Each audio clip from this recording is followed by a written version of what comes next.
Bismillahirrohmanirrohim. Assalamualaikum warahmatullahi wabarakatuh. Syukur alhamdulillah, kita bisa berjumpa lagi di channel ini. Sholawat dan salam semoga selalu tercurahkan kepada junjungan kita, Nabi besar Muhammad Shallallahu Alaihi Wasallam. Allahumma sholli ala Sayyidina Muhammad wa ala ali Sayyidina Muhammad. Sahabat beriman yang dirahmati Allah, kita semua sadar bahwa kelak kita akan mengalami kematian. Sisa hidup yang kita jalani sekarang ini hanyalah menunggu waktu, menunggu giliran.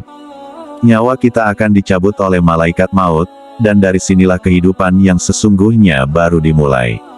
Saat manusia meninggal, maka akan terputus semua amalannya, kecuali 3 perkara: sedekah jariah, ilmu yang bermanfaat, dan anak soleh yang mendoakannya. Hadits riwayat An-Nasai dan Tirmidzi. Sebagai seorang muslim yang sadar akan pentingnya bekal amal di hari kiamat, tentu akan sangat berharap amal yang pernah dikerjakannya semasa hidup bisa menghantarkannya menuju surga yang telah Allah sediakan. Tapi sebelum itu, perlu kita ketahui terlebih dahulu tentang amal jariah. Amal jariah adalah amal yang akan terus mengalir meski si pengamalnya telah meninggal dunia. Amal tersebut bisa berupa amal kebaikan maupun amal keburukan. Ketika semasa hidup kita gemar melakukan sedekah jariah, maka pahala sedekah tersebut akan terus mengalir, sekalipun kita telah meninggal dunia. Kita akan terus mendapatkan kucuran pahala selama harta atau tenaga yang kita sedekahkan masih dimanfaatkan atau membawa manfaat bagi kaum muslimin lainnya. Begitu juga dengan amal keburukan yang pernah kita kerjakan semasa hidup di dunia.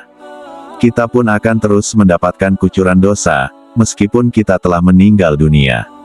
Betapa menyedihkannya nasib seorang mukmin yang telah meninggal, namun terjerumus ke dalam dosa jariah. Satu hal yang perlu kita semua ketahui adalah yang malaikat catat dari kehidupan kita tak hanya aktivitas dan amalan yang kita kerjakan, namun juga dampak dan pengaruh dari aktivitas dan amalan kita.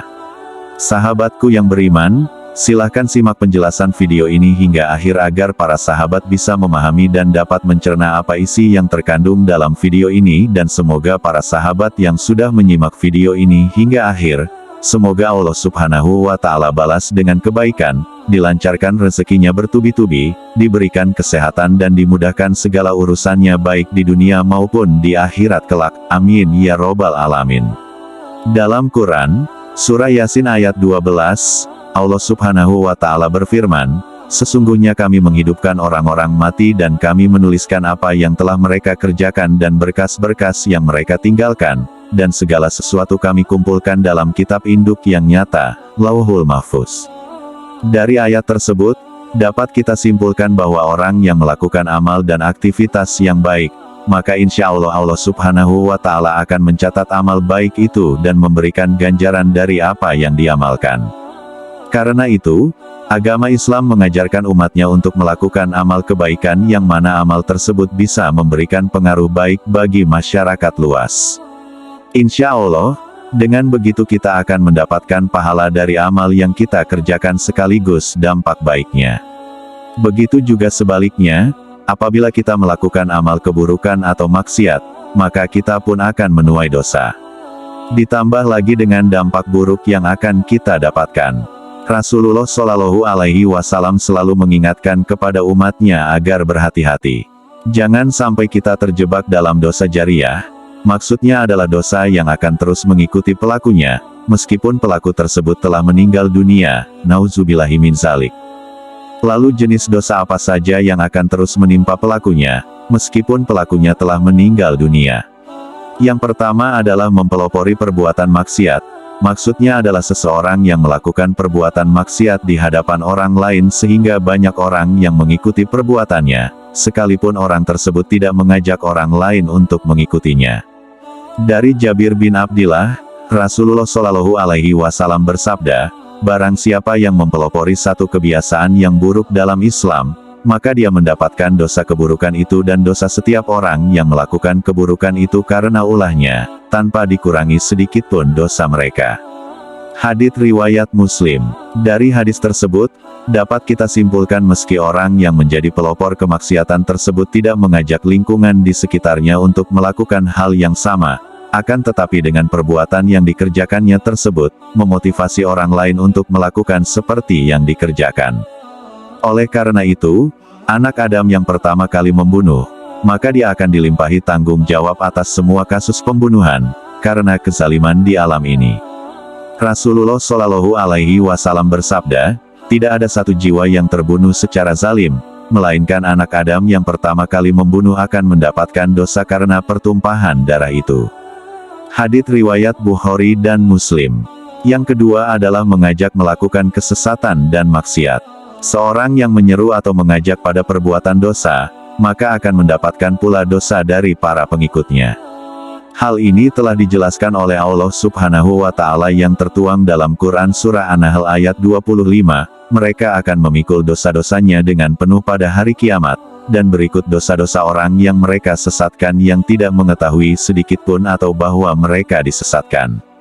Adapun orang-orang yang termasuk dalam dosa ini adalah para dai yang menyeru kepada kemaksiatan ataupun tokoh paranormal yang mengajak kepada kesyirikan. Orang-orang inilah yang akan terus mendapat aliran dosa, sekalipun telah meninggal dunia. Termasuk juga dalam hal ini adalah orang yang menyuruh orang lain berbuat dosa, meski ia sendiri tidak melakukannya, akan tetapi orang tersebut mendapatkan dosa dari orang lain yang melakukan apa yang diperintahkannya. Sepanjang masih ada manusia yang mengikutinya, menjalankan apa yang diperintahnya, selama itu pula orang tersebut akan turut mendapatkan limpahan dosa, sekalipun jasad sudah terkubur dalam tanah. Lalu, apa yang harus kita lakukan jika ingin lepas dari dosa jariah? Sahabat beriman yang dirahmati Allah, tidak ada cara lain selain segera bertaubat dengan sebenar-benarnya. Taubat kepada Allah, dan jika dari perbuatan tersebut ada yang berupa materi, segeralah untuk membersihkan semuanya dengan cara beramal atau memberikan kepada panti asuhan. Yang terpenting adalah niatkan semua itu karena Allah. Jika kita semua masih ragu, bisa mendatangi para ulama-ulama besar. Mintalah saran dari para habaib. Lalu setelah itu, berhentilah dan bertobatlah. Karena kita semua tahu Allah adalah satu-satunya zat yang maha penerima taubat dari hambanya. Semoga Allah Subhanahu wa Ta'ala menghindarkan kita semua dari dosa jariah yang menghinakan. Amin ya robbal alamin. Wallahu a'lam bishawab. Demikian yang bisa saya bagikan. Jangan lupa jika konten ini bermanfaat untuk like, komen dan share kepada teman dan saudara kita semua. Semoga bermanfaat untuk kita semua. Amin ya robbal alamin. Aqulu qouli hadza wa astaghfirullahi li wa lakum, fastaghfiru innahu huwal ghafurur rahim. Wassalamualaikum warahmatullahi wabarakatuh.